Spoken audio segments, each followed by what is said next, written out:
أعوذ بالله من الشيطان الرجيم بسم الله الرحمن الرحيم الحمد لله رب العالمين وصلى الله على سيدنا ونبينا أبي القاسم المصطفى محمد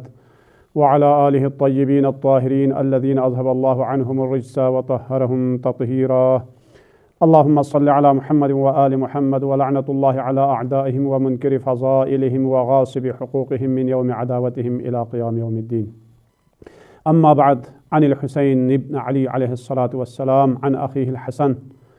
قال: رأيت أمي فاطمة قامت في محرابها ليلة جمعتها فلم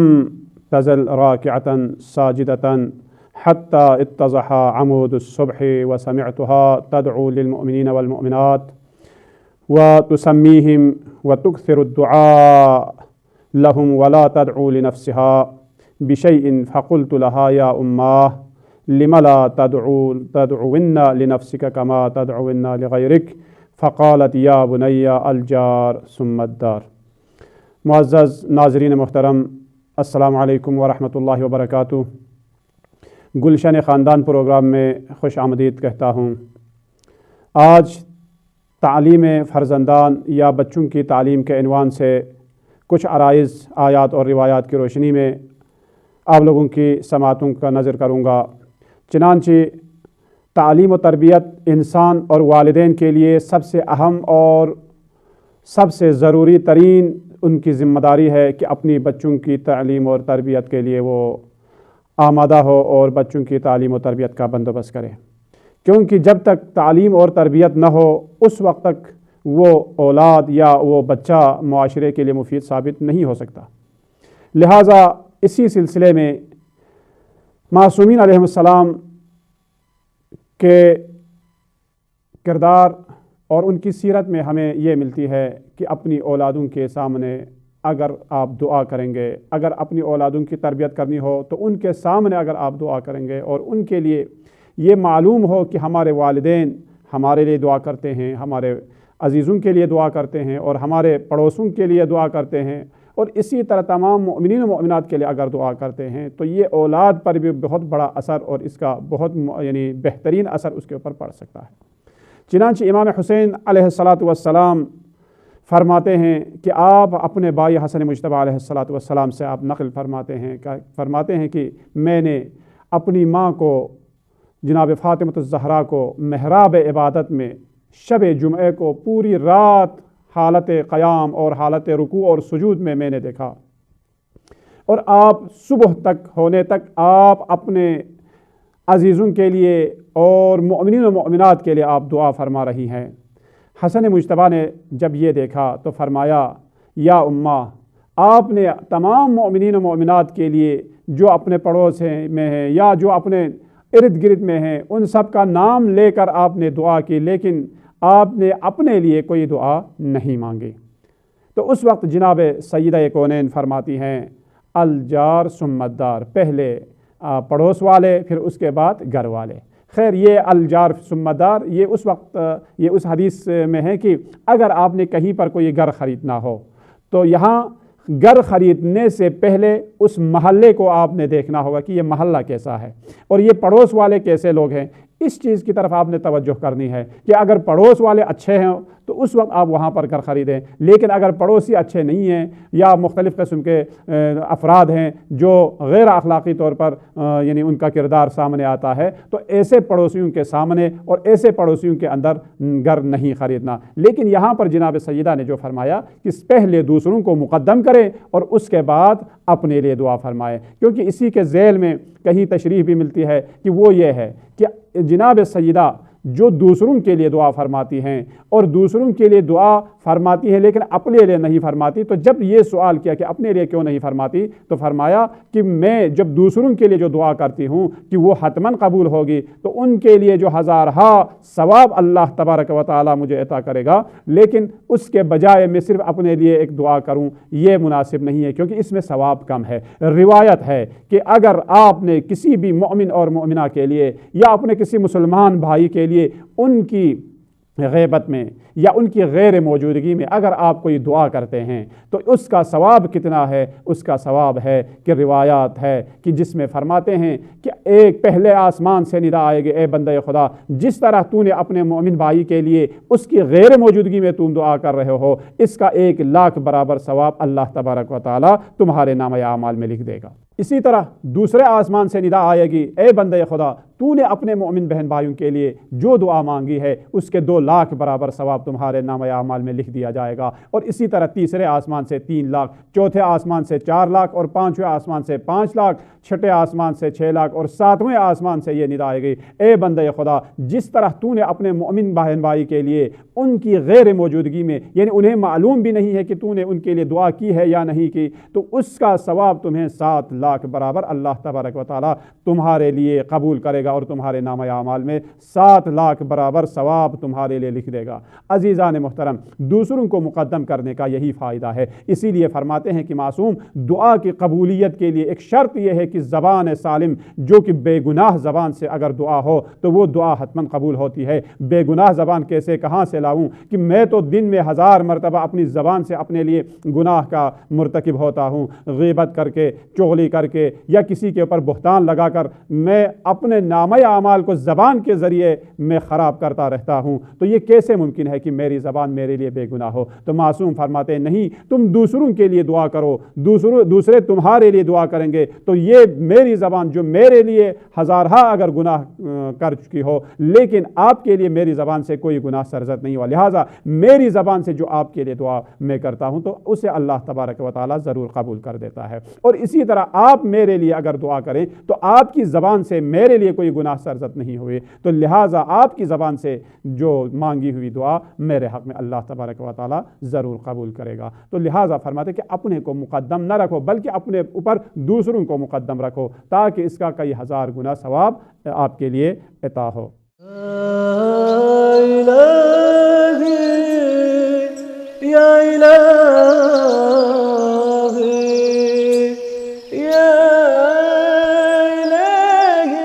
عزیزان محترم، بچوں کی تعلیم کے لیے سب سے پہلے بہترین استاد کا بندوبست کرنا ضروری ہے کہ وہ استاد کیسا ہو، جس طرح استاد ہو اسی طرح کا شاگرد جو ہے وہ تربیت پا لیتا ہے۔ چنانچہ ابو سفیان کا بیٹا معاویہ علیہ الہاویہ، جس نے کئی 10 سال تک امیر المؤمنین علیہ السلام پر لعن کا سلسلہ جاری کیا کہ وہ لوگوں کو اس قدر پروپیگنڈا کے ذریعے، اپنے غلط پروپیگنڈا کے ذریعے امیر المؤمنین علیہ السلام کے خلاف وہ لوگوں کو تیار کر رہا تھا کہ لوگ بھی، اور وہ اپنے اس منحوس منصوبے میں کسی حد تک وہ کامیاب بھی ہوا کہ امیر المؤمنین جو امام المتقین ہے اور جو وصی رسول ہے، خلیفہ بلا فصل ہے، امیر المؤمنین جو پیغمبر اسلام کا سب سے قریبی ترین یعنی آپ کا مددگار ہے، لیکن معاویہ نے لوگوں کے سامنے علی علیہ السلام کی شخصیت کو اس طرح سے یعنی انہوں نے یعنی خراب کیا تھا کہ لوگ ایک دوسرے پر جب اگر کوئی یعنی کھیل کود کرتے بچے بھی تو ہر بات پر جو ہے امیر المؤمنین پر لعن کیا کرتے تھے۔ اور ایک شخص جو یعنی ایک مرتبہ نماز میں وہ امیر المؤمنین پر لعن کرنا جب بھول جاتا ہے تو اس کے کفارے میں ایک مسجد تعمیر کراتا ہے۔ اور اسی طرح شام والوں نے جب سنا کہ امیر المؤمنین علیہ السلام مسجد میں شہید ہوئے ہیں، مسجد میں وہ زخمی ہوئے ہیں، تو لوگوں نے تعجب کیا کہ علی مسجد میں کس لیے گئے تھے؟ نعوذ باللہ، وہ تو نمازی نہیں تھا، نعوذ باللہ۔ لیکن امیر المؤمنین علیہ السلام کے چاہنے والوں کو بھی اس طریقے سے وہ ڈرا دھمکا کر کہ ان کی کوئی فضیلت جو ہے بیان نہ ہو، اور اسی طرح ان کے دشمنوں کو اس بات پر اکساتے تھے کہ وہ ان کے حق میں مختلف احادیث اور وہ روایات جو امیر المؤمنین علیہ السلام کی شان میں نازل ہوئی ہو، اور وہ روایات جو پیغمبر اسلام سے امیر المؤمنین علیہ السلام کی شان میں بیان ہوئی ہو، ان کو اپنے شان میں تبدیل کرنے کے لیے اور علی کو لوگوں کے سامنے یعنی ان کا چہرہ مسخ کرنے کے لیے اس نے بہت ہی پروپیگنڈا کیا۔ اور انہی واقعات میں سے اور انہی تاریخ میں سے ایک تاریخ یہ بھی ملتی ہے کہ بچے جب کھیل رہے تھے تو اس وقت یہ عمر ابن عبدالعزیز کہ اس نے دیکھا کہ وہ بچوں کے ساتھ کھیل رہا ہے، جو ایک دفعہ ان کا استاد وہاں سے ان کا گزر ہوتا ہے، استاد یہ سن رہا ہوتا ہے کہ یہ بچہ جو ہے لوگوں کو ان دوسرے بچوں کے ساتھ امیر المؤمنین علیہ الصلوۃ والسلام پر لعن طعن کر رہا ہے۔ اور اس وقت جب انہوں نے یہ دیکھا اور جب کلاس کا وقت ہوا، مدرسے کا جب ٹائم ہوا، اس وقت جب عمر ابن عبدالعزیز جب وہاں پر درس کے لیے آیا تو اس وقت ان کے استاد جو ہے بالکل خاموشی سے وہ نماز میں مصروف ہو گیا، نماز پڑھنے لگا، نماز پڑھتے رہے اور ادھر عمر ابن عبدالعزیز نے یہ سمجھ لیا کہ آج ماجرا کچھ اور ہے، استاد جو ہے نماز صرف بہانے کے لیے پڑھ رہا ہے اور شاید استاد کو میرے اوپر کوئی نہ کوئی غصہ ضرور آیا ہے۔ اس وقت انہوں نے جب نماز سے فارغ ہوئے تو اس وقت انہوں نے پوچھا، اے استاد گرامی آپ مجھ پر کیوں ناراض ہیں؟ تو اس وقت ان کے استاد نے سوال کیا، اے عمر ابن عبدالعزیز یہ بتا کہ علی کو کیا تو نے پہچانا ہے؟ کیا علی اہل بدر نہیں ہے؟ اہل بدر کی شان میں پیغمبر گرامی اسلام نے کتنی حدیثیں جو ہے بیان فرمائی ہیں، ان کی شان کس قدر بیان ہوئی ہے؟ تو اس وقت انہوں نے کہا جی ضرور، لیکن امیر المؤمنین کیا اہل بدر میں سے نہیں تھے کہ ان کے اوپر تم لعن طعن کیسے کرتے ہو؟ اس وقت وہ بہت پریشان ہوا اور اس وقت انہوں نے کیا کہا، وہیں پر وعدہ کیا کہ اے استاد آج کے بعد میں کبھی امیر المؤمنین پر لعن طعن نہیں کروں گا۔ یہ سلسلہ جاری رہا اور اس کے بعد یعنی یہاں تک کہ جب وہ خود بادشاہ بنے، اس کے بعد جب یہ بادشاہ بنے تو انہوں نے سب سے پہلا کام یہی کیا کہ امیر المؤمنین علیہ الصلوۃ والسلام پر لعن طعن کرنے کو انہوں نے روک دیا اور اس کے بجائے کوئی اور ذکر الہی جو ہے انہوں نے خطبے میں شامل کیا۔ اور یہی وہ دیکھ رہا ہے کہ جب ان کے باپ نماز جمعہ پڑھا رہا ہوتا ہے، عبدالعزیز خلیفہ جو نماز جمعہ پڑھا رہا ہوتا ہے، اس وقت وہ بہت ہی شعلہ بیان انداز میں وہ بیان کر رہا ہے، لیکن جب امیر المؤمنین علیہ الصلوۃ والسلام کے اوپر لعن طعن کرنے کا وقت آتا ہے تو اس کی زبان میں لکنت پیدا ہو جاتی ہے۔ جب یہ زبان میں اس کی لکنت پیدا ہوئی تو یہ عمر دیکھ رہا تھا، عمر ابن عبدالعزیز، اور جب بعد میں انہوں نے سوال کیا، بابا آپ جب خطبہ دے رہے تھے شعلہ بیانی کے ساتھ آپ خطبہ دے رہے تھے، لیکن جب امیر المؤمنین کے اوپر جب آپ لعن طعن کر رہے تھے اس وقت آپ کی زبان میں یہ لکنت کیوں پیدا ہو گئی؟ ہاں، تو اس وقت اس کے باپ نے سمجھا کہ دیکھا بیٹا آپ نے یہ جانچ لیا کہ میری زبان میں لکنت کیوں پیدا ہو رہی ہے۔ تو اس وقت انہوں نے اس کی تفصیل بتائی، اے بیٹا بات یہ ہے کہ خدا کی قسم اگر علی کی شان میں جتنی فضیلت، علی کے فضائل جتنے پیغمبر گرامی اسلام نے بیان کی ہے کسی اور کے بارے میں بیان نہیں کی ہے، کاش اگر ان کے فضائل میں سے کوئی ایک فضیلت بھی ہمارے لیے ہوتے تو ہمارے لیے یہی کافی تھا، لیکن تو اس وقت انہوں نے سوال کیا اگر ایسا ہے علی اہل فضیلت ہیں تو آپ ان کے اوپر لعن کیوں کرتے ہیں؟ تو وہ کہتے ہیں کہ افسوس کے ساتھ کیونکہ حکومت ہے اور دولت ہے اور یہ بادشاہت ہے اور یہ خلافت ہے، اگر ہم علی علیہ الصلوۃ والسلام کے خلاف لوگوں کو نہ اکسائے اور لوگوں کے سامنے ان کے اوپر لعن طعن نہ کرے تو ہماری حکومت چلی جائے گی اور ہماری خلافت چلی جائے گی۔ بس عزیزان محترم، بچوں کی اور اپنی اولاد کی تربیت کے لیے بہترین استاد کو تلاش کرنا چاہیے، اور اسی استاد کا، ایک اچھے استاد کا یہ اثر ہوا کہ وہ بچہ جو خلیفہ بنی عباس کے اولادوں میں سے تھا کہ وہی امیر المؤمنین علیہ الصلوۃ والسلام پر لعن طعن کرنے کو وہ اب منع کرتے ہیں۔ اور اس کے بعد ان اللہ یأمر بالعدل والاحسان اس آیے شریفہ کو وہ اپنے خطبے میں شامل کر لیتا ہے۔ اور یہی بات ہے کہ بچوں کو تعلیم اگر دیں تو اس لیے کہ تعلیم دینا بچوں کے لیے والدین پر فرض ہے، واجب ہے۔ کیوں واجب ہے؟ کہ روایت میں ہے، رسول گرامی اسلام فرماتے ہیں افسوس ہو آخری زمانے کی اولادوں پر کہ ان کے والدین انہیں دینی تعلیم نہیں دیں گے۔ کسی نے سوال کیا آپ کی مراد مشرک والدین ہیں کہ جو مسلمان نہیں ہے؟ فرمایا نہیں، بلکہ میری مراد مومن والدین ہیں جو اپنے بچوں کو دینی تعلیم نہیں دلائیں گے، اور اگر بچے کوئی چیز سیکھنا چاہیں تو وہ منع کریں گے اور دنیا کی معمولی چیز انہیں دے کر اپنے اوپر وہ راضی ہوں گے کہ بچوں کو اگر مالی طور پر یا ان کے اخراجات کے طور پر وہ بہت کچھ ان کے سامنے رکھ دیتا ہے اور ان کا خرچہ پورا کرتا ہے، لیکن تعلیم و تربیت کی طرف ان کی کوئی توجہ نہیں ہوتی، لہٰذا ان لوگوں پر اور ان بچوں پر پیغمبر گرامی اسلام نے افسوس کا اظہار کیا۔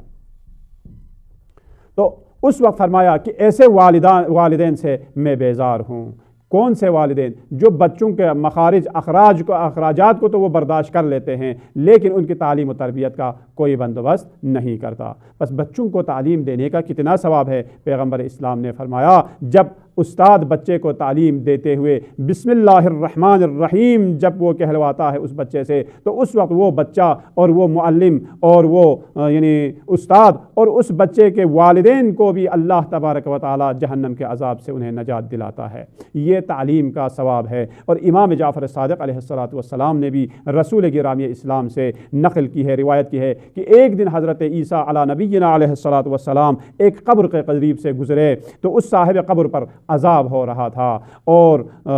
یعنی دوسرے سال جب وہاں سے گزرے تو عذاب ٹل چکا تھا۔ لوگوں نے سوال کیا، بلکہ ایک روایت میں ہے کہ وہاں سے پہلے جلدی گزرنے کا حکم دیا، لیکن بعد جب واپس آ رہے تھے تو وہاں پر سے رک کر ٹھہر کر جانے کا حکم دیا۔ تو اس وقت حواریوں نے سوال کیا، یا نبی اللہ یہ کیا ماجرا ہے؟ جاتے وقت آپ نے ہمیں جلدی سے یہاں سے گزارا اور اب جب آ رہے ہیں تو آپ فرما رہے ہیں کہ آہستہ چلیں، وجہ کیا ہے؟ تو وجہ یہ ہے کہ صاحب قبر پر عذاب ہو رہا تھا، لیکن جب اس کا بچہ مولوی کے پاس، جب اس کا بچہ محلے میں آخوند کے پاس جا کر اس نے قرآن کی تعلیم شروع کرتے ہوئے اس نے بسم اللہ الرحمن الرحیم اس بچے نے اپنی زبان پر، اس یتیم بچے نے جاری کیا، تو اللہ تبارک و تعالی فرماتا ہے کہ مجھے شرم آتی ہے کہ اس کا بچہ میرا نام اور رحمان الرحیم کا اقرار کرے اور اس کا باپ جو ہے وہ عذاب میں رہے، لہٰذا وہ عذاب ٹل چکا ہے۔ تو عزیزان محترم، تعلیم کا کتنا ثواب ہے اس سے آپ اندازہ لگا سکتے ہیں۔ فرماتے ہیں کہ والدین سے زیادہ استاد کا حق ہے۔ کیوں استاد کا حق ہے؟ وجہ یہی ہے، جیسے سکندر ذوالقرنین اپنے استاد کا بہت زیادہ احترام کیا کرتا تھا۔ جب ان سے سوال کیا کہ آپ اپنے استاد کا بہت زیادہ احترام کرتے ہیں والدین سے زیادہ، تو وہ فرماتے ہیں کہ میرے والدین نے میں آسمانی مخلوق تھا کہ وہاں سے مجھے اس روئے زمین پر لایا، کہ میرے والدین سبب بنے کہ مجھے عالم یعنی اس انسانیت سے نکال کر مجھے اس دنیا میں لے آیا اور عالم بشریت میں لے آیا۔ عالم ملکوت میں تھا، عالم ملکوت سے مجھے عالم بشریت میں لے آیا، لیکن میرا استاد جو مجھے عالم بشریت سے لے کر اس مادی دنیا سے اللہ تبارک و تعالیٰ کی طرف مجھے عروج پر لے جاتا ہے، لہٰذا ان کی عزت اور تکریم مجھے زیادہ کرنی ہے۔ عزیزان محترم، امام سجاد علیہ السلام بھی فرماتے ہیں کہ استاد کا حق کتنا ہے۔ فرماتے ہیں کہ استاد کے سامنے ادب سے رہے اور استاد کے سامنے ان کی آواز سے اپنی آواز کو زیادہ بلند نہ کرے۔ اگر استاد سے کسی نے کوئی سوال کیا تو تم استاد سے پہلے ان کا جواب نہ دے۔ اگر استاد میں کوئی عیب موجود ہو تو اس کے اوپر پردہ ڈالے، استاد کی خوبیاں جو ہے لوگوں کے سامنے بیان کیا کرے، اور اگر کوئی شخص استاد کی غیبت کرے تو ان کو ٹوک دے اور ان کو ٹوک کر استاد کی صفات کو بیان کرنے کی کوشش کرے اور ان کے سامنے خاموش نہ رہے، اور استاد کے ہر لحاظ سے ان کا احترام کرنا ہمارے اوپر اور شاگرد کے اوپر واجب ہے۔ امام سجاد علیہ السلام نے وہ تمام موارد بیان فرمائے ہیں کہ جہاں پر ایک استاد اور شاگرد یعنی استاد کے احترام کے بارے میں اور استاد کے احترام کے سلسلے میں کیا کچھ انسان کو کرنا چاہیے۔ لہٰذا وہ ایک تفصیلی حدیث ہے، ان میں سے کچھ بات یہ ہے کہ اگر استاد کے کوئی دشمن اگر ہو تو اس دشمن کے ساتھ، استاد کے دشمن کے ساتھ نہ رہے، بلکہ اس استاد کے دوستوں کے ساتھ رہے، اور اسی طرح استاد کے لیے ان کی طلب مغفرت کے لیے دعا کرتے رہے۔ کیوں؟ اس لیے کہ استاد کا حق ہے کہ جس نے ایک مرتبہ اس نے بسم اللہ الرحمن الرحیم سکھایا تو اس کا ثواب کتنا ہے۔ چنانچہ امام حسین علیہ السلام کے بارے میں ہے کہ آپ نے اپنی اولادوں میں سے کسی ایک بچے کو جب کسی استاد نے تعلیم دلائی تو ان کو بہت کچھ مال و متاع دی اور انعامات دیے۔ لوگوں نے تعجب کیا، اے فرزند رسول، اس استاد کو اتنی یعنی آپ نے دولت دے دی؟ تو فرمایا نہیں، کہ میں جتنی بھی دولت دے دوں لیکن ایک بسم اللہ الرحمن الرحیم کا بدلہ بھی نہیں چکا سکتا کہ اس نے میرے بچے کو قرآن کی تعلیم دی۔ عزیزان محترم، ایسے موارد میں بچوں کی تربیت کے لیے ہمیں کیا کرنا چاہیے، اس بات سے ہمیں واقف ہے کہ ان کی تعلیم و تربیت کے لیے انسان کو کوشش کرنی چاہیے۔ نہ ان کے بچے کو آپ ڈھانٹیں، نہ ان کے بچے کو آپ یعنی صحیح تربیت اور تعلیم کا بندوبست نہ کریں۔ کیوں؟ اگر ایسا کریں گے تو وہ بچہ جو ہے اس معاشرے کے لیے مفید ثابت نہیں ہوں گے۔ چنانچہ ایک فراری بچی کا قصہ ہے، میں اسی پر یعنی آپ لوگوں کی زحمت کو تمام کروں گا۔ اس بچی کا قصہ یہ ہے کہ وہ بیچاری ایک خط لکھتی ہے، رات کے 12:30 بج چکے ہیں، کہ وہ اپنے باپ، اس ظالم باپ کے لیے خط لکھتی ہے کہ وہ ایک دفعہ کی ایک ستم رسیدہ بچی ہے اور ستم دیدہ بچی ہے، جو خط لکھتا ہے کہ وہ اپنے اس باپ کے لیے کہ جو ظلم و ستم سے وہ دل برداشتہ ہو کر یہ خط لکھتی ہے کہ وہ اپنے گھر سے فرار ہونے سے پہلے ایک خط لکھ کر وہ چلی جاتی ہے۔ وہ لکھتی ہے، بابا یہ میری پہلی اور آخری خط ہے کہ جو میں لکھ کر چلی جا رہی ہوں، مجھے پتہ ہے کہ آپ ابھی تک جو ہے گھر واپس نہیں آئے، اور ابھی تک گھر واپس نہیں آئے ہیں، اور میں یہ خط لکھ کر چلی جا رہی ہوں، اور میں دوبارہ کبھی تیرا منہ نہیں دیکھنے کے لیے میں تیار نہیں ہوں، اور اس جہنم سے میں یعنی باہر نکل رہی ہوں، اور اس جہنم میں کبھی میں واپس نہیں آؤں گی، تیرے گھر میں کبھی واپس نہیں آؤں گی۔ کیوں؟ اس لیے کہ جو ظلم و ستم تو نے مجھ پر کیا ہے، کہ جب میں یعنی 9 سال کی تھی، اس وقت جب تو نے میری ماں کو طلاق دی، اور میری ماں کو طلاق دے کر جب وہ جا رہی تھی، وہ آخری بار مجھے اپنے باہوں میں لے کر یعنی